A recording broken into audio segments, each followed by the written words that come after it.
నాకు బాగా ఇబ్బంది కలిగించే అంశం ఈ మధ్యన పదే పదే చూస్తూ ఉన్నాను. మాట్లాడితే ఆంధ్ర ఆంధ్ర ఆంధ్ర అని చెప్తా ఉన్నారు. తెలంగాణ ప్రజలకి ఆంధ్ర మీద విద్వేషం లేదు, తెలంగాణ నాయకులందరికీ విద్వేషం లేదు. తెలంగాణ ఏర్పాటు కావాలని కోరుకున్నారు కానీ ఆంధ్ర ప్రజల మీద ఎక్కడా విద్వేషం చూపించలేదు.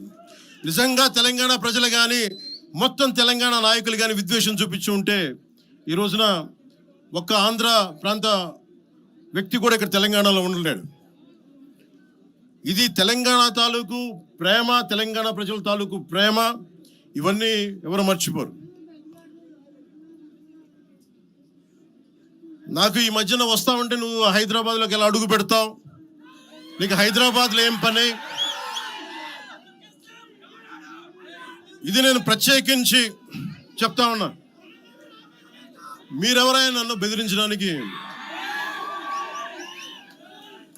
బెదిరించే వాళ్ళు మీ అయ్యే జాగీరా తెలంగాణ? తెలంగాణ విభజన ప్రజల ఆకాంక్ష,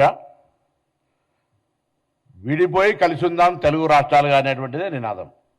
ఇవాళ కూడా 12 సంవత్సరాల్లో ఎవరం కూడా ఆంధ్రప్రదేశ్కు సంబంధించిన వాళ్ళు ఇక్కడ ఉండొద్దనో వ్యాపారాలు చేయొద్దనో, అమెరికా వాళ్ళు ఇన్వెస్ట్మెంట్సే చేస్తారు ఇక్కడికి, ఆంధ్రప్రదేశ్ పెట్టుబడి ఎందుకు పెట్టేస్తారు? మీరు అంటారు కావచ్చు తెలంగాణ పెట్టుబడులు ఆంధ్రకు రావుతారు. ఇంకొక మాట చెప్తున్నాను, ఎస్ మిస్టర్ పవన్ కళ్యాణ్, ఇది మా అయ్య జాగిరే, మా తెలంగాణ ప్రజల అయ్య జాగిరే, 4 కోట్ల ప్రజల మనుషుల యొక్క అయ్య జాగిరే, నీ అయ్య జాగిరి కాదు.